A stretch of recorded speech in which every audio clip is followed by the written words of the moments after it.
지금 여기 살아계신 아버지, 가장 부족한 자가 이야기할지라도 하나님은 실패치 않으시고 당신의 음성을 들려주실 것이니 주님 이 시간 말씀하십시오.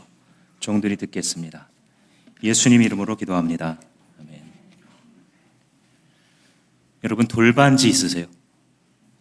여기 우리 학생들도 같이 있는데 자기가 태어났을 때 엄마 아빠나 친척이 줬던 돌반지를 아직 갖고 있다, 그런 사람 한번 얼굴로 표시해 보세요. 금값이 계속 오르고 있는데 지난 5년만 따져봤을 때 19만 원 정도 했었어요. 돌반지 하나, 한 돈짜리가. 그런데 지금은 이번 7월 달에 다시 해봤더니 45만 원이었습니다. 상승률은 무려 138%였습니다. 사람들은 왜 자꾸 금을 사죠? 경제가 불안하기 때문에 자산이 어떻게 될지 몰라서 실물 자산에 투자하는 거예요. 왜냐하면 가치가 있으니까. 사람은 가치가 있는 것에 투자하려는 속성을 갖고 있어요. 그렇지 않으면 바보라 그래요. 야, 너 그거 똥값 될 건데 거기다 왜 돈 써? 이런 생각을 하는 거죠. 그런데 사람이 대상일 때도 마찬가지예요. 사람이 뭔가 될 만하면 그 사람을 밀어주는 게 학교와 사회와 세상의 원리예요. 새벽에 금메달 소식이 들렸죠. 누가 땄습니까? 오상욱 선수라고 하는 펜싱 사부르 선수가 금메달을 땄어요. 근데 이분이 원래부터 아주 펜싱 귀족 집안에서 태어났느냐? 그게 아니에요. 부모님이 안 시키려고 그랬어요. 근데 자기 2살 위의 형님이 중학교 때 펜싱하는 것을 보고 너무 멋있어서 자기도 시켜달라고 그랬는데 부모님이 안 된다고 그랬어요. 왜냐하면 너무 비싸서. 마스크를 하나 사는데 수십만 원이 드는 이 귀족 스포츠를 시켜줄 수 없다. 운동선수 만들고 싶지 않으셨겠죠. 그래서 형이 다니는 그 학교 말고, 그 펜싱부가 있는 그 학교 말고 다른 학교로 일부러 이 동생 오상욱 선수를 진학시켰습니다. 그런데 그때 매의 눈으로 이 오상욱을 쳐다보고 있는 사람이 있었으니 바로 형님의 코치였어요. 이렇게 따라왔을 때 시켜봤는데 어깨너머로 보고 다 따라하는 거예요, 기술을. 그래서 대련을 시켜봤는데 이 중학교 1학년 학생이 중2도 이기고 중3도 이기고 전체를 먹은 거예요. 그래서 부모님을 찾아갑니다. 부모님, 제발 부탁입니다. 이런 아이는 내가 처음 봤으니 나한테 맡겨주십시오. 이게 바로 오늘날 파리올림픽에서 첫 번째 금메달을 탄 오상욱 선수가 되었던 굉장히 큰 원인입니다. 이 감독이 뭘 봤죠? 가능성을 봤어요. 얘는 중1인데도 습득 능력이 중3보다 뛰어나 엄청난 애네. 얘는 지금 내가 잘 키워주면 세계적인 선수가 될 수 있어 하고 가치가 있어 보이고 될성 불러 보이고 얘는 뭔가 도와주면 잘할 아이니까 투자를 한 것입니다. 우리는 세상에서 살아가면서 가치 있는 걸 하고 싶어 하거든요. 그리고 가치 있는 대상이나 가치 있는 사람에게 투자하는 게 너무나 당연한 거예요. 이걸 반대로 하는 사람을 바보라고 부릅니다. 분명히 안 될 때인데 거기다가 투자를 해요. 분명히 안 될 사람인데 거기다가 막 돈을 하면, 야, 너 왜 이렇게 돈 낭비를 해? 너 왜 이렇게 흥청망청 쓰니? 라고 말을 합니다. 그런데 그렇게 흥청망청 투자하시는 분이 바로 우리 하나님이다 하고 오늘 보면 로마서 5장이 얘기해요. 가치가 있는 사람에게 투자하신 게 아니고 가치가 없는 우리들인데 하나님 투자하셨다, 이런 말을. 사랑할 가치가 있는 사람을 사랑해 주신 게 아니라 사랑할 가치가 하나도 없는데 그 사람을 사랑해 주셨다라는 것을 선포하는 말씀이 로마서 5장에 기록되어 있어요. 6절 말씀 한번 같이 볼까요? 같이 한번 읽겠습니다. 시작. 우리가 아직 약할 때에 그리스도께서는 제때에 경건하지 않은 사람을 위하여 죽으셨습니다. 여기서 경건하지 않은 사람을 위해서 죽었다. 이게 바로 투자할 가치가 없는 사람을 위해서 투자하셨다라는 뜻이에요. 경건하다라는 말은 원래 이 헬라어로 하자면 하나님 가까이에 있다, 이런 뜻이에요. 그러니까 경건하지 않은 사람은 뭐냐면요, 하나님이 없는 사람들이에요. 하나님을 필요로 하지 않는 사람이에요. 자꾸 교회에 나와서 목사님이나 전사님이 하나님 어쩌고 해도 별로 귀를 열지 않는 사람이에요. 그게 바로 경건하지 않은 사람이에요. 근데 그 사람을 위해 죽었대요. 예배를 드리면 아빠 오늘 예배 안 가면 안 돼? 설교 시간에 막 목사님이 전사님이 설교를 하고 있으면 언제 끝나지 하고 시계를 한 12번쯤 봐요. 설교 시간에 설교 시간이 15분인데 우리 부서 설교 15분인데 시계를 12번. 근데 바로 그 사람을 위해서 죽으셨대요. 경건하지 않은, 하나님이 없는 사람, 하나님께 관심이 없는 그 사람, 하나님을 사랑하지 않는 그 사람, 그 사람을 위해서 주님이 죽으셨다.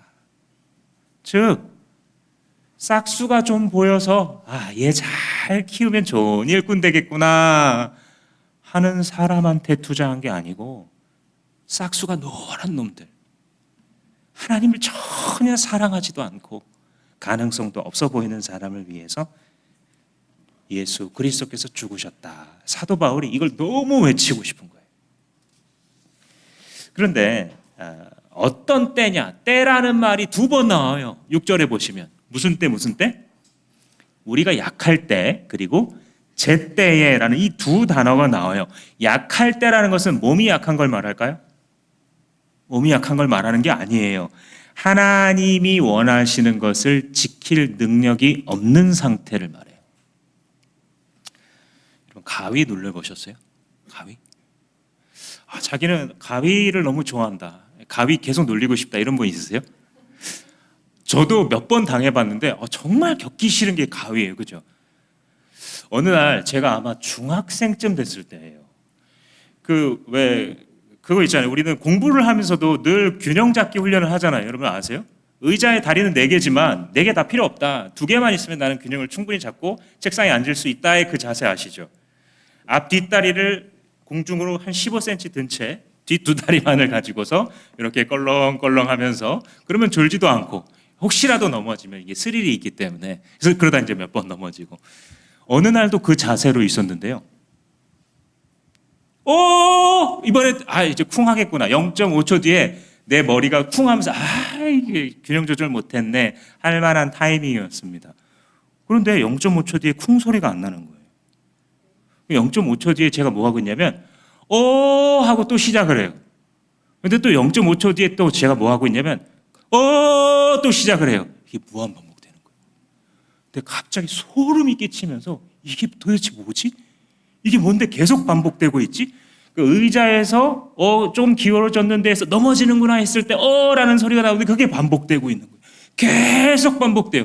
10번이고 20번이고 반복되는데 이러다 사람이 죽나 싶어서 옆에 있는 형을 부르려고 영 하는데 목소리가 안 나와요. 그래서 이게 도대체 뭐냐 싶었는, 그게 바로 우리가 아직 약할 때라는 뜻이에요. 이렇게 하고 싶어요. 저게 맞다고 하니까. 근데 그렇게 안 해요. 그렇게 못 해요. 이걸 제발 그만하고 싶어요. 근데 그만둘 수가 없어요. 이게 뭐예요? 우리가 아직 약할 때에, 하나님의 법을 지킬 능력이 없을 때에, 하나님을 기쁘시게 만들 수 있는 능력이 조금도 없을 때에, 죄가 요구하는 대로 그대로 질질질질 끌려다니지만 그 굴복된 상태에서 벗어날 수 있는 능력이 내게 없을 그때에 그리스도가 죽으셨다. 또 하나, 2번째 때는 제때라 그랬죠. 제때라는 것은 맞는 타이밍을 말해요. 그래서 영어 성경을 번역할 때 at the right time 이런 말로 번역을 합니다. 딱 맞는 타이밍에 예수가 죽으셨다라고 하는 2번째 얘기를 해요. 그러니까 이 2개는요 다른 관점이에요. 같은 순간인데 다른 관점이에요. 하나는 우리 편의 관점입니다. 우리 편에서 봤을 때는 아무것도 할 수 없는 때예요. 지금 우리가 5장 읽었지만 3장에 무슨 말을 하냐면 모든 사람이 죄졌다. 그래서 하나님의 영광에 갈 수가 없다, 이런 말을 해요. 죄를 졌는데 하나님 앞에 돌아가서 용서받고 회개받고 새 삶을 살고 싶은데 돌아갈 수가 있다 없다? 의자가 계속 쓰러지는데 안 쓰러지고 싶은데 안 쓰러질 수가 없는 것처럼, 내가 이렇게 인생을 계속 헛살아서는 안 되겠구나, 내가 계속 이 길로 가다가는 우리 집이 망하겠구나 싶어서 돌이키고 싶은데 돌이켜지지 않아요. 그게 바로 모든 사람이 죄를 범하였음에 하나님의 영광에 이르지 못하더니,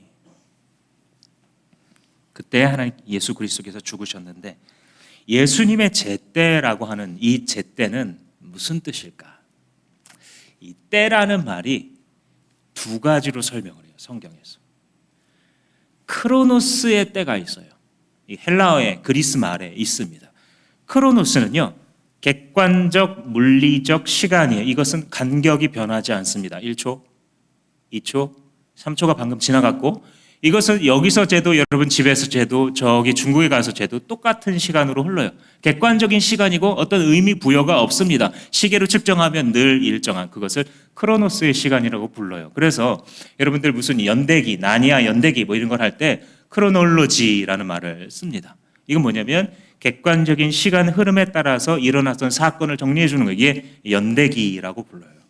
그런데 카이로스라는 말이 또 있어요. 때를 쓸 때. 이 말은 뭐냐면 주관적 의미의 시간이에요. 내가 가가지고 너무 재미있는 시간을 막 보내고 있어요. 여러분들 수련회에서 재밌으셨어요? 와, 그렇군요. 은혜 받으셨어요? 은혜를 좀 더 많이 받은 걸로. 은혜를 막 받고 있을 때, 야, 내가 이럴 수가 있구나. 정말 어떤 좋은 시간을 보내고 있을 때, 와, 이 시간이 지나가지 않았으면 좋겠다. 근데 금방 탁 끝나죠. 근데 어쩔 때는요, 아휴, 빨리 내일이 와서 시험 끝나고 놀러 갔으면 좋겠다 했는데 내일이 안 와요. 내일이 안 와요. 계속 엄청 긴 것처럼 느껴지죠. 진짜 불행한 일을 당했을 때는요, 그 기간이 일주일밖에 안 되는데 막 몇십 년 흘러가는 것처럼, 내가 한 10년은 늙은 것처럼 느껴질 때가 있어요. 그게 바로 카이로스의 주관적 시간이에요. 근데 예수님이 마가복음에 보면 1장에 뭐라고 기록하냐면 세례 요한이 먼저 홍보를 해요. 예수님이 이제 올 거다 하고 앞잡이로 탁 홍보를 합니다. 그리고 무대 퇴장을 하니까 예수님이 올라오셔서 첫 번째 말씀하신 게 뭐냐면 때가 찼고 하나님의 나라가 가까이 왔으니 회개하고 복음을 믿어라. 이렇게 말해요. 이 때가 카이로스라는 말을 썼어요. 이 때라는 말은 그냥 아무 의미 없는 너와 나에게 인생의 변화를 가져다 주지 않는 그냥 흘러가는 물리적 시간을 말하는 게 아니고 뭔가가 벌어지는 의미로 충만한 어떤 때가 지금 너희들 앞에 있다라고 말해요. 이게 왜 그럴 수밖에 없냐면 예수님이 오시기 전까지의 역사는 무슨 역사냐? 예수님 오시기를 기다리는 역사예요. 그래서 구약 성경이 그렇게 두꺼워도 결국 한마디로 줄이면 뭐냐면 너희의 구원자 그리스도가 올 것이다 라는 것을 예언한 거예요. 그 두꺼운 거 한마디로 예언할 수 있어요. 그렇죠? 잘 됐죠? 누가 오실 것이다? 구원자 그리스도가 오실 것이다. 그 신약은 무슨 얘기예요? 약속한 분이 왔다 이 얘기예요. 두 마디로 정리할 수 있어요. 성경은. 그 약속한 분이 왔다. 근데 오셔서 뭐 하려고? 하나님께 스스로 돌아갈 수 있는 능력이 전혀 없는 연약한 자들, 약한 자들을 그 죄의 건져서 끄집어내시는 때가 지금 이르렀다. 그런데 누구한테 이르냐면 예수 그리스도가 복음을 선포할 때에 그 예수 그리스도의 왕되심을 인정하고 그 앞에 항복하고 무릎 꿇고 예수 그리스도를 주로 받아들이는 자들에게 카이로스의 시간이 펼쳐져요. 그래서 그때까지 40년을 그냥 낚시나 하면서 물고기나 잡으면서 살았던 사람들이 카이로스 시간 예수 그리스도를 만나자 인생이 변했어요. 지구를 흔들어 놓는 하나님의 사람들, 주 예수의 사도들이 된 것은 예수 그리스도께서 때가 찼다라고 명하셨을 때 그 말씀을 들었기 때문이에요. 그래서 오늘날에도 이 2024년에도 예수께서 한번 말씀하신 때가 찼고 하나님의 나라가 가까이 왔으니 라고 일갈하실 때에 그 음성이 들려지면 그 들려지는 사람의 인생이 변해요. 그렇게 2000년이 흐른 거예요. 지금까지. 똑같은 말을 듣는데도 불구하고 그 말이 안 들려요. 때가 찼다고? 그 뭐지? 때를 밀라는 거 이러고. 하나님의 나라 가까이. 하나님 나라 뭐야? 관심도 안 가요.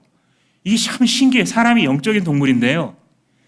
은혜를 받지 않은 사람은 옆에서 뭐 성경책을 10권을 갖춰도 관심 없어요. 어머니 뱃속에서부터 교회 출석했어도 주일학교 한 번도 안 빠지고 수련회 한 번도 안 빠지고 기독교 학교를 나왔어도 안 들려요. 안 들려요. 그런데 어떤 사람들은 지나가다가 친구가 한번 와보자 해서 들었는데 그때 들려요. 회개하고 복음을 믿어라. 이게 예수님의 때예요. 지금 우리가 읽은 이 제때라고 하는 말은 바로 하나님의 때를 말하는 거예요. 하나님이 준비해 오신 그 수많은 선지자들이 예언하고 기다리고 사모하고, 야, 나도 그 시대에 태어날 걸. 나도 그 주님이 지금 예언했던 그리스도가 오신다는 그 시대에 태어났다면 나는 얼마나 좋았을까. 이 성경에 써 있는 말이에요. 사모했다 그랬어요. 그리스도의 날 볼 것을 사모했다. 그러고 죽어갔어요. 그런데 그분들은 보지 못했어요. 그분들이 사모해도 보지 못했었던 그 날이 마침내 여기에서 이루어지고 있는 거예요. 언제? 죄인들이 연약해서 자기의 힘으로 하나님께 절대 올 수 없는 그때에 예수 그리스도께서 밀고 들어오는 거예요. 8절 말씀 우리 한번 같이 읽어볼까요? 시작. 그러나 우리가 아직 죄인이었을 때에 그리스도께서 우리를 위하여 죽으셨습니다. 이리하여 하나님께서는 우리들에 대한 자기의 사랑을 실증하셨습니다. 하나님의 사랑이 여기서 증명된다는 뜻이에요. 무엇으로? 우리가 죄인인데 죽어주시는 분으로서. 아까 기억나시죠? 가치 있는 자를 위해서 주님이 투자하신 게 아니고요. 죄인을 위해서 투자하셨다고요. 이게 들려야 십자가가 감사하지. 내가 죄인인 게 깨달아지지 않으면 절대 십자가가 감사하지 않을 거예요. 저는 오랜 시간을 그렇게 보냈어요. 그래서 잘 알아요. 사람들은 왜 그렇게 교회 가면 십자가 얘기를 많이 하고, 빨간 십자가 저렇게 많이 달아놓고, 저게 도대체 좀 조용히 하는 게 더 좋지 않나, 이런 생각. 찬송을 부르는데요, 요즘에는 좀 덜해요. 십자가 찬양이 별로 없어요. 좋은 건지 나쁜 건지. 근데 그 당시에는 너무 십자가 찬양이 많아가지고, 이것도 십자가, 저것도 십자가, 좀 다른 노래 하면 안 되나, 이런 생각이 들어요. 십자가를 100번 들어도 한 번도 감동 안 되더라고요. 그것은 내가 죄인이기 때문에 하나님 앞에서 스스로 설 수 없는 존재라는 것을 깨닫지 못했을 때는요, 성경을 여러 번 읽고 예수님 널 위해서 죽었다 해도 그런가 보다, 좋은 분이네, 난 별로 관심 없어, 난 컴퓨터가 더 재미있는데, 이런 식으로 오랜 세월을 살아갔어요. 여러분, 근데 이 죄인이라는 뜻 속에는요, 우리가 하나님을 멸시했다라는 말이 들어가 있어요. 하나님이 우리를 죄인으로 짓지 않았거든요. 그런데 하나님을 향해 멸시하는 행동, 그게 죄인이에요. 여러분, 살아가시면서 굉장히 기분 나쁜 때가 언제세요? 사회에서나 친구들 사이에서 되게 기분 나쁜 때 한번 생각해 보시면 아마도 무시당했다고 느낄 때 그럴 거예요. 정신적으로 이상한 사람들은 무시당하다고 느끼면 굉장히 잔혹한 일도 저지르거든요. 왜 그렇게까지 했습니까? 인터뷰해 보면 저 사람이 나를 무시하는 것 같아서, 이렇게 오해인데. 그런데 일반인들도요, 내가 무가치한 인간인 것처럼 상대가 나를 대접하잖아요. 이거 참을 수 없어요. 그래서 만약에 그 사람이 나보다 약하잖아요. 그러면 이제 주먹이 나가고 손이 나가고 소리가 지르고 괜히 식당에서 분풀이 하는 거예요. 나보다 약하니까 저 사람 나한테 해코지 다시 할 수 없으니까. 근데 만약에 상대방이 나보다 강해요. 내가 대놓고 하면 내가 된통 뒤집어서, 그럼 어떻게 합니까? 소심한 복수를 하죠. 하라는 거 안 하고 저 사람한테 피해갈 만한 거 슬쩍 하고 소문을 흘리고. 근데 아무튼 나를 무시하는 사람은 보기가 싫어요. 그 목소리만 들어도 막 다른 데로 가고 싶고 기분이 잡쳐요. 근데 제가 묻습니다. 지금 이 사람 목소리만 들어도 기분이 나쁜 이 사람을 나의 원수다라고 말할 수 있어요? 여러분들이 지금 단번에 대답이 안 나오는 이유는 원수라고까지 하기에는 아직 아닌 것 같다는 생각이 있기 때문이에요. 원수는 거기서 한 발 더 나가야 돼요. 원수는 상대를 제거하고 싶을 때 그게 원수인 거예요. 저 사람이 죽었으면 좋겠다, 내지는 저 사람을 죽여버리고 싶다라는 감정이 나타나면 그때 비로소 이 사람은 그냥 기분 나쁜 사람 정도가 아니라 내 원수구나. 저 사람이 내 아빠한테 한 일을 내가 생각하면 가만둘 수 없어. 저 사람이 내 자식한테 행한 일을 보면 나는 가만히 있을 수 없어. 너도 똑같이 당해봐라. 네 자식도 똑같이 당해봐. 자기의 목숨이 더 이상 중요하지 않고 복수하고자 하고 상대를 제거하고자 하면 그제서야 이제 우리는 이게 원수구나라고 말하게 돼요. 로마서 8장, 우리가 5장을 읽었는데요. 8장에 이렇게 기록하고 있어요. 원수에 대해서. 육신의 생각은 하나님과 원수가 되나니 이는 하나님의 법에 굴복하지 아니할 뿐 아니라 할 수도 없습니다. 육신의 생각은 하나님과 원수래요. 그러니까 우리가 예수님 바깥에서 생각하고 행동하는, 이걸 육신이라고 부르거든요. 그 생각과 행동과 모든 말이 누구의 원수라고요? 하나님의 원수여서 하나님의 법에 굴복하지 않을 뿐만 아니라 굴복할 수도 없대요. 어쩌다 이제는 나도 좀 주님의 뜻대로 살아봐야지 해도 안 된대요. 왜냐하면 육신의 생각은 하나님과 원수가 되어서 하나님의 법에 굴복하지 않을 뿐 아니라 굴복할 수도 없기 때문에, 능력도 없기 때문에. 그래서 10절 말씀 우리 같이 한번 읽을까요? 10절 시작. 우리가 하나님의 원수일 때에도 하나님의 아들의 죽으심으로 말미암아 하나님과 화해하게 되었다면 화해한 우리가 하나님의 생명으로 구원을 얻으리라는 것은 더욱더 확실한 일입니다. 그러니까 6절, 8절, 10절 가면서 단어가 점점 세져요. 첫 번째는 너네가 약했을 때 그리스도가 죽어주셨어. 두 번째, 너희가 죄인이었을 때 그리스도가 죽어주셨어. 세 번째는 사실은 너희는 원수였어. 하나님의 원수였어. 근데 원수를 위해서 예수님 죽어주신 거야. 여러분, 우리가 살아갈 때 이 원수라는 말 두 가지로 해석할 수 있어요. 하나님의 원수라는 말은요, 우리가 하나님을 원수로 여기는 게 있어요. 이게 뭐냐면 하나님을 우리가 미워하는 거예요. 아마 교회 다니는 분들 중에 나는 하나님을 미워합니다 이런 분은 없을 거예요. 그런데 마음속 깊은 곳에서 하나님이 지겨워요. 성경 읽자 아무런 가치를 느낄 수 없어요. 하나님의 말씀이 이렇게 가르치는데 그대로 하기 싫어요. 이게 바로 내가 겉으로는 그런 말을 하지 않지만 마음속 깊은 곳으로부터 하나님을 미워하고 있음을 증명하는 거예요. 이게 우리가 하나님을 향한 적개심이에요. 이게 방금 로마서 8장에서 얘기했던 하나님, 육신의 생각이 하나님과 원수가 됐다는 뜻이에요. 근데 이것을 우리가 하나님을 미워하는 이 미워함을 여기서 핵심으로 삼기는 게 아니에요. 진짜 핵심은 뭐냐면요, 하나님이 나를 미워하시는 게 이게 핵심이에요. 목사님 지금 거꾸로 말씀하시지 않았나요? 하나님이 나를 미워하시다니요? 그런 게 어디 있어요? 그런 게 여기 있어요.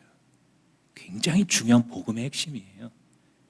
하나님이 당신을 미워하신다라는 걸 알아야 돼요.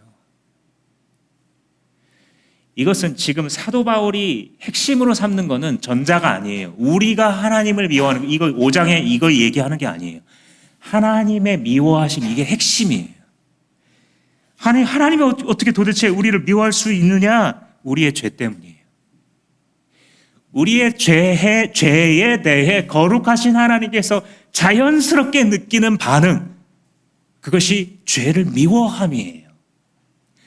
아름다우시고 거짓이 전혀 없으신 거룩하시고 존귀하신 하나님이시기 때문에 그 속성으로부터 그냥 흘러나오는 거예요. 주님은 어둠과 조금도 같이 할 수 없어요. 거짓과 조금도 같이 할 수 없어요. 죄인과 조금도 같이 있을 수 없어요. 그는 거룩하신 자존자 창조주 하나님이시기 때문에. 따라서 하나님께서 우리를 향해서 가져야 마땅한 것은 사랑이 아니라 적대감이에요. 적대감. 우리도 말로는 그렇게 하지 않아도 하나님이 지겹다니까요. 예배드리기 싫다니까요. 말씀을 들으면 지겨워요. 그대로 안 살 거예요. 그대로 산다고 해놓고 또 안 살아요. 왜요? 하나님에 대한 적개심이 타락한 아담의 자손들에게 영적 DNA로 영원히 새겨져 있어요. 그리스도께서 들어오셔서 그것을 수술해 놓기 전까지는 그렇게 사는 거예요. 계속. 교회를 아무리 나와도 인격적으로 그리스도를 만나지 못하면 계속 그렇게 사는 거예요. 그런데 하나님 편에서도 하나님의 존재적 속성 때문에 하나님의 존재 자체가 그러해요. 우리 안에 있는 그 죄를 참을 수 없어요. 다시 오늘의 본문으로 돌아와서 이 10절에서 우리가 하나님의 원수 되었을 때에 그리스도께서 화해시키셨을 때 이 하나님의 원수라는 것은요, 후자를 얘기해요. 하나님이 우리에 대해 미워하신, 우리가 하나님을 미워하는 사악한 미움이 아니고 하나님이 죄인을 미워하시는 거룩한 미움을 말하는 거예요. 이게 더 큰 문제예요. 우리가 이루어내는 것은요, 사실 별다른 우주를 흔들어 낼 만한 효과를 가져오지는 않잖아요. 우리가 무슨 일을 해도. 우주는 그냥 우주예요. 하나님은 그냥 하나님입니다. 그런데 하나님의 미움은 어마어마한 결과를 가져오는 거예요. 그게 지옥이에요. 하나님이 그냥 임의대로 내 말 안 들으니까 막 이게 다 쳐넣으시는 어떤 가학 성향을 가진 신으로 이해하면 안 돼요. 논리적 비결이에요. 거룩하신 하나님은 죄인과 조금도 같이 있을 수 없는 거예요. 그래서 예수 그리스도를 통해서 때를 주셨을 때 카이로스의 때에 들어와야 돼요. 하나님 편으로 편입돼야 돼요. 근데 그 편입되지 않고 원래 하나님께 개기고 하나님께 죄짓고 자기의 기준대로 살아가던 교만과 죄 가운데 남아있으면 편입되지 못했기 때문에 그리스도의 원수로, 하나님의 원수로 남아있어서 마지막 때에 원수로서 심판받고 원수로서 지옥에 들어가는 자연스러운 논리적인 흐름이에요. 그래서 예수님께서 복음을 전하실 때에 때가 찼고 하나님의 나라가 가까워왔으니 회개해라, 제발 돌이켜라, 지금이 마지막 기회야. 이전에는 선지자들 보내서 얘기했지만 이제는 아들을 보냈어. 사람들이 지금 나를 죽일 건데 내가 마지막 메신저야.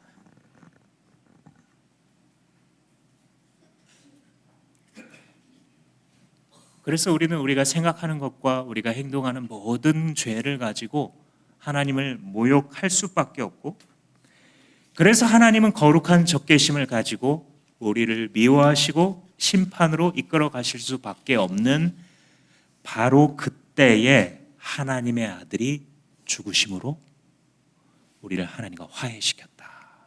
그게 10절의 말씀이에요. 우리가 하나님의 원수일 때에도 하나님의 아들의 죽으심으로 말미암아 하나님과 화해하게 되었다면, 화해한 우리가 하나님의 생명으로부터 구원을 얻으리라는 것은 더욱 확실한 일입니다. 화해를, 뭐를 화해라 그래요? 싸웠을 때 그 다음에 화해한다 그러잖아요. 근데 이게 싸운 정도가 아니라 전쟁을 생각하면 돼요. 하나님, 우리 생명의 삶 할 때 배우죠. 사람의 가장 큰 위험, 우리의 인생에서 가장 큰 리스크가 뭐라고 배우죠? 하나님이에요. 하나님. 여러분들의 인생에 있어서 가장 큰 위협은 하나님, 진노하시는 하나님이에요. 자신의 거룩하신 속성을 갖고 그 앞에 항복하지 않고 돌이키지 않는 삶을 끝까지 살아가는 자에게 내리시는 하나님의 심판의 진노, 그것이 우리의 삶의 가장 큰 리스크예요. 사람들은 이 가장 큰 리스크를 제거하지 않아요. 이 리스크는 재놓고 이것저것 공부도 하고 사업도 하고 돈도 벌고 노후 준비도 하고 그러면서 안전하대요. 하나님이 그대로 살아계시는데, 영원하신 심판자가 시퍼렇게 살아계시는데 자기가 리스크를 제거했대요. 인생에서 리타이어 준비가 됐대요. 어디서 리타이어 하려고? 우리가 화해되는 것은 그리스도가 없었더라면 우리의 인생에서 일어날 수 없는 일이에요. 따라서 예수 그리스도를 정말로 만난 사람들은 예수님 얘기할 수밖에 없어요. 예수 십자가가 아니면 인간의 최악의 때, 우리가 죄인 되고 원수 되었을 그때와 하나님의 최고의 때, 죄인들을 구원하시고 자비를 베푸시는 그 두 가지의 때가 만나고 크로스되는 하나님의 카이로스 시간에 하나님께서 우리에게 베푸시는 그 사랑을 만났기 때문에 예수 십자가를 찬양할 수밖에 없는 거예요. 인류의 역사 속에 100년마다 부흥이 반복되거든요. 근데 부흥이 되기 어두운 시대를 지나갈 때 특징이 있어요. 십자가 찬양을 하지 않아요. 십자가 노래가 만들어지지 않아요. 예수 그리스도의 죽으심과 부활하심을 높이는 찬양이 굉장히 드물어지기 시작해요. 그런데 대부흥이 일어나서 유럽 대륙을 뒤덮고 한국과 평양을 중심으로 하나님께서 이런 일을 하셨을 때는요, 사람들이 죽으시고 부활하신 예수만 찬양해요. 왜냐하면 그 안에 다 들어있어요. 하나님의 자비와 하나님의 함께하심과 하나님의 승리와 우리 죄인을, 우리 원수 되었던 자들을 구원하심이 그 안에 다 들어가 있기 때문에 십자가 내가 처음 볼 때에 나의 마음의 모든 죄, 모든 고통 사라져. 오늘 믿고서 내 눈이 밝았네. 내 기쁨 영원하도다. 예수 그리스도의 십자가밖에 남지 않아요. 예수 그리스도밖에 자랑하지 않아요.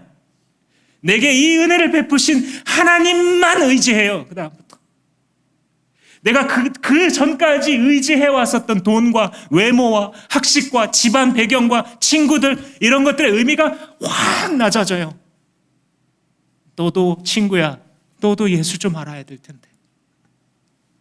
저도 어제 중학교 친구를 만났어요. 어려움을 당하고 있었어요. 같이 울었습니다. 참 힘들구나, 친구야. 근데 마음속으로 정말 외치고 싶어요. 친구야, 너는 근데 예수님이 필요한 거야. 지금 이 안타까운 일이 또 회복되고 좀 좋게 풀리는 거 물론 너한테 필요하겠는데, 이거 풀리면 그것으로 끝이 아니야. 너는 예수님이 필요한 사람이야. 너의 인생에는 하나님이 필요해. 예수 그리스도께서 들어오시면 끝나는 거야. 그의 카이로스 시간 속에 주님과 만나는 거야. 이 얘기를 정말 해주고 싶었어요. 기도하다가 다음번에 더 얘기하자 하고 운만 띄우고 말았는데, 그래서 사도 바울은 이 로마서 5장을 쓰면서 하나님이 우리가 하나님의 원수였을 때 이렇게 하셨다라는 것을 계속 강조하는 거예요. 개전의 정을 보이고 이제 내가 주님을 좀 사랑해 봐야지 하는 이런 걸 보여줄 수 없을 그때에 그냥 하나님을 향해 삿대질을 하면서 하나님이 싫어서 몸부림을 치고 하나님이 싫어하는 육신과 세상의 정욕과 짝이 되어 몸이 달아있는 그 상태에서 그리스도께서 우리를 대신하여 죽게 하셨다. 이게 왜 중요하냐면요, 이 말을 왜 지금까지 반복했냐면 8절 말씀에 있는 것처럼 이리하여, 8절 하반절에 이리하여 하나님께서는 우리들에 대한 자기의 사랑을 실증하셨습니다. 이리하여가 뭐예요? 우리가 하나님의 원수였을 때, 투자할 가치가 없고 살려줄 가치가 없을 그때, 사랑해줄 가치가 없을 그때에 자기 아들을 투자하는 최대의 사랑을 베푸심으로써 하나님이 우리들을 얼마나 사랑하는지를 더 이상 의심할 수 없이 증명하셨다라는 거예요. 여러분, 이거를 깨닫기 시작하면 사람이 무슨 생각하겠어요? 그 다음부터 십자가를 제대로 만나면요, 이 세상을 살아갈 때 사람들은 하나님이 날 정말 사랑하시나? 이런 말 정말 많이 해요. 여러분 해보셨어요? 하나님이 날 정말 사랑하면 우리 집을 왜 이렇게 계속 내버려 둘 수 있지? 하나님이 정말 날 사랑하시면 다른 사람들은 다 잘 되는데 왜 나는 여기에 이렇게 머물러 있을 수 있지? 하나님이 정말 날 사랑하신다면 우리 가족들에게, 내 자식에게 왜 이런 일이 일어나지? 하고 물어봐요. 예수 십자가가 없으면. 예수 십자가를 보면 사도 바울이 뭐라 그래요? 하나님이 당신을 어느 정도까지 사랑하셨는지 증명된 곳이 십자가이기 때문에, 그 증명된 하나님의 사랑이 상처 입은 내 심령을 채우는 거예요. 기독교인은 그래서 일어나는 거예요. 하나님의 사랑이 채워질 때 일어나요, 사람. 물론 처음에는 옆에서 사람들 다 다독여주고 이런 게 의미가 있어요. 근데 이거 다 준비 작업이에요. 진짜 당신 가슴을 채워야 되는 게 뭔지 아세요? 그래서 바로 십자가 안에 있는 하나님의 영원한 사랑이에요. 하나님의 영원한 사랑이 성령을 통해 부음바 되기까지는 우리는 끝도 없이 사람들의 격려와 위로를 쫓아다니게 될 거예요. 그리고 계속 목마를 거예요. 끝도 없이 환경이 안정되기를 바랄 거예요. 그리고 만족되지 않을 거예요. 끝도 없이 나도 어느 정도 자리에 올라가는 것을 꿈꾸고 그런 세계관을, 그 저주받은 세계관을 자식과 손자들에게 물려줄 거예요. 그러나 그리스도를 만난 자들은, 그리스도의 십자가가 무슨 뜻인지 이제 알게 된 사람들은 나는 이미 다 받았구나. 제가 아는 목사님이 간증을 하는데, 누군가가 우리 집에 칼을 들고 들어와 가지고 돈을 달라 그러면 줄 겁니다. 내가 가지고 있는 귀중한 물건 달라 그러면 줄 겁니다. 내 손가락을 하나 잘라 주라고 해도 줄 수 있습니다. 그런데 내 자식 머리카락은 한 터럭도 줄 수 없습니다. 그렇지. 고개가 끄덕여지더라고요. 왜냐하면 아비된 마음이니까. 부모님 되신 분들은 누가 가르쳐주지 않는데도 이 아이가 태어나는 순간 아직 아무 말도 못해요. 그냥 응애하고, 응애 밥 달라는 뜻이죠. 응애 갈아달라는 뜻이죠. 응애 재워달라는 뜻이에요. 그런데 그 아이를 위해서 자기의 손가락이고 뭐고 다 내어줄 수 있어요. 그러니 하나님 입장에서 자기의 외아들 예수 그리스도를 나무에 매달아 죽이는 것은 마지막 걸 주는 거예요. 하나님으로서도 더 이상 할 수 없어요. 하나님 원래 전능하시잖아요. 못하실 일이 없어요. 그죠? 모든 만물을 다스리세요, 하나님이. 그런데 하나님으로서도 이 이상 자신의 사랑을 우리에게 보여줄 수 없어요. 자신의 아들 예수 그리스도를 우리가 아직 죄인 되었을 때, 우리가 아직 원수였을 때에 그 원수들을 위해서 내 친자식을 십자가에 매달아 마치 죄인처럼 수치를 당하고 고통 속에 죽어가게 함으로 그 십자가 처형을 받게 하는 것보다 더 우리에게 사랑을 보여주실 수 없다. 십자가는 그것이 그 자체로 무한대예요. 무한대. 깊이를 잴 수 없는 하나님의 사랑이 그 안에 이미 들어가 있기 때문에 우리는 십자가 앞에서 등에 지었던 모든 짐이 툭 떨어지게 되는 거예요. 철로역정에 나오는 주인공처럼 계속 지고 다니던 그 가방이 뭘 해도 안 떨어지는데 십자가에 달리신 예수 그리스도를 볼 때에 그저 그것을 보는 것만으로, 마음속에 받는 것만으로 그 모든 짐이 툭 떨어지다. 그래서 십자가 안에 있는 하나님의 사랑, 예수 그리스도 안에 있는 하나님의 사랑을 깨달을 때에 이 사람은 더 이상 불평하지 않아요. 불평을 했다가도 이 복음이 선포되는 메시지를 다시 들으면 다시 정신이 차려져요. 무한한 회복 탄력성이 생겨요. 4차 산업혁명 시대에 회복 탄력성이 중요하고 막 얘기를 하겠지만 제일 중요한 것은 영적 탄력성이에요. 그것은 십자가에서 오는 거예요. 십자가 안에 예수 그리스도를 인격적으로 만난 사람들은 따라서 어떤 것에도 꺾이지 않아요. 무엇에도 다시 일어날 수 있어요. 어떤 실패에도 다시 성공으로 바꿉니다. 왜냐하면 그리스도 안에서 그가 할 수 없는 일은 없기 때문에. 그래서 예수 십자가를 알게 되면 그 사람의 남은 생애 가운데에 무한히 감사하는 특징이 생겨나게 됩니다. 두 번째 반응은 뭐냐면 하나님을 자랑할 수밖에 없어요. 그죠? 하나님이 이런 일을 행하셨다고 사람들한테 말하고 싶어져요. 우리 11절 말씀 보시면 그뿐만 아니라 우리는 또 우리 주 예수 그리스도로 말미암아 하나님을 자랑합니다. 하나님을 자랑합니다. 예수님을 자랑하고 그리스도를 자랑할 수밖에 없어요. 야, 세상에 좀 들어봐봐. 내가 어떻게 이렇게 됐어? 제 지인 중에 로또가 당첨된 분이 야, 진명아 너만 알아. 나 이거 아무한테도 말 안 했다. 나 이거 당첨됐어. 진짜? 그게 어떻게 이렇게 당첨이 됐냐?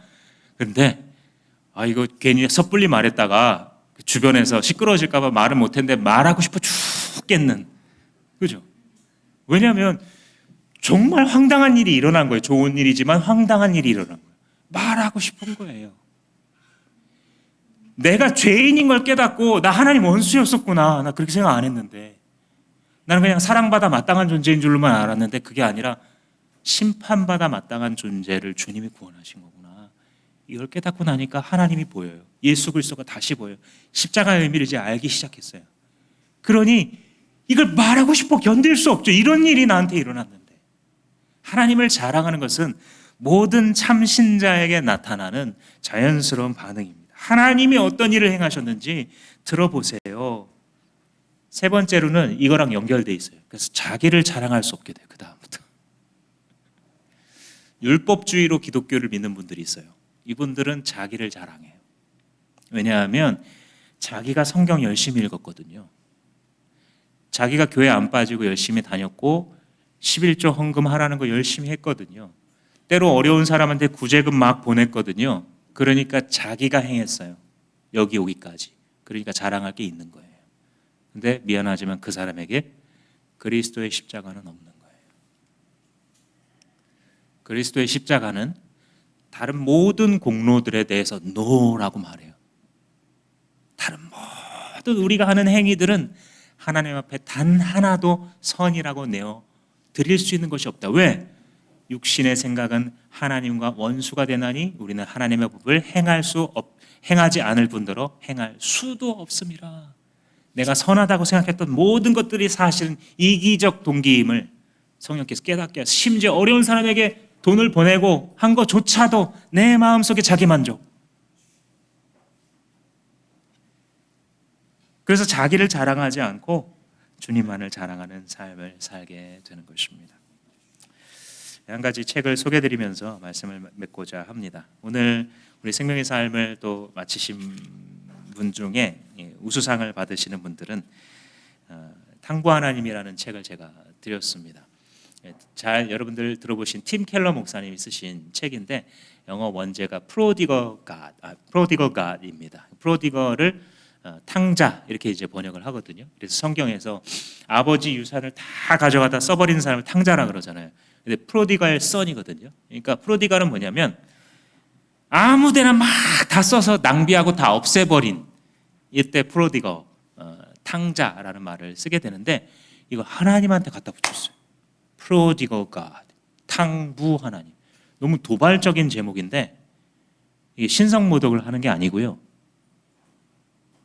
마치 아무데나 다 써버리는 낭비처럼 그 고귀한 자기 아들 예수 그리스도의 생명을 아무 가치 없는 저와 여러분 같은 사람들, 예수를 믿겠다고 하는 그 죄인들을 향하여 자기의 모든 전부에 해당하는 예수 그리스도를 피를 흘리게 해서 우리에게 주셨으니 하나님의 사랑이란 최고의 낭비하는 사랑이다 라고 말하고 싶었던 거예요. 거룩한 낭비로서 자기에 있는 것을 목숨까지 내어주신 그분이 바로 우리 하나님이에요. 사랑하는 여러분, 그래서 하나님은 여러분들이 목숨으로 사랑하는 거예요. 우리가 목숨으로 하나님 사랑하는 게 너무 당연한 거예요. 주님이 얘들아 너는 마음과 목숨과 힘을 다해 나를 사랑하라 할 때 그 요구를 하실 수 있는 분은 하나님밖에 없어요. 여러분들에게 그 요구해 오시는 하나님 앞에 여러분들 믿음의 고백을 드릴 수 있었으면 좋겠습니다. 주님, 원수를 이런 은혜를 베풀어 주셨으니 내가 이제부터 십자가만 자랑하며 평생을 살겠습니다. 외치시는 여러분 되시기를 주님의 이름으로 축복합니다. 다 같이 한번 기도할 때에 하나님께 주신 말씀 중에 다가온 한마디를 계속 되뇌이시면서 그 진리를 자기 마음 가운데에 소화시키기 바랍니다. 그리고 그 말씀으로서 여러분들의 기도를 만들어 시간 자기의 표현으로 하나님 앞에 함께 기도하시겠습니다. 살아계신 사랑이신 하나님, 우리는 당신으로부터 사랑이 무엇인지 알게 됩니다. 그저 나 좋을 대로 하는 것이 사랑이 아니라 상대를 살리기 위하여 자기 안에 있는 가장 귀중한 것을 내어주는 그 주님의 사랑을 생각할 때에 하나님 속으로 걱정하고 한숨 쉬며 불평하였던 모든 것들이 사실은 그 순간조차도 은혜였음을 주님 깨닫게 됩니다. 주님, 우리 사랑하는 지체들 가운데에 큰일을 당하여 낙심하고 좌절해 있는 지체가 있습니까? 그리스도의 십자가 아래 앉도록 주님 불러주십시오. 주님, 기도도 나오지 않는 좌절된 순간을 지나가고 있는 지체가 있습니까? 주님, 친히 주님의 두 팔로 안아주셔서 주의 품에 안겨 울게 하시고 하나님의 사랑을 경험함으로 그 마음에 하나님의 사랑이 부음받아 주님의 얼굴을 향하여 일어날 수 있도록 축복하여 주시옵소서. 아버지, 세상과 짝하였다가 복음의 말씀을 듣고 다시금 주 앞에 뉘우치는 기도를 올려드린 자가 있습니까?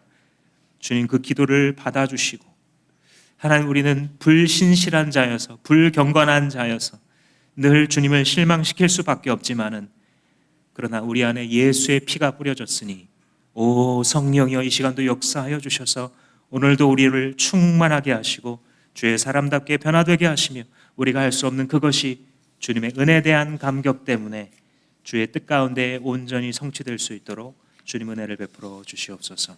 감사드리고 예수님의 이름으로 기도합니다. 다 같이 일어나셔서